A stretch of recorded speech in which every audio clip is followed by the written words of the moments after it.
Guys, good morning. Welcome to my vlog. Ito nag-order kami ulit ng mini ice cream kasi naubos na yung mini ice cream namin dahil sa promo namin. Yung promo kasi namin ito 1,500 meron ka ng isang mini cup, tsaka kung 1,000 dalawang mini cup, pero kung mag 5,000 na 1 liter na pa yung bibigyan namin. So nag-order tayo kanina ng ice cream mini cup kasi naubos na yung promo,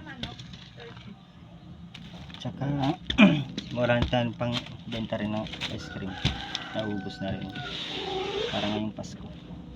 Mabenta kasi yung ice cream ngayong Pasko kahit maulan. Kaya yun guys, sa mga bibili ng tsaka abangan nyo pala yung yung mga kalendaryo sa 25 mamimigay kami sa store namin. Thank you, bye bye.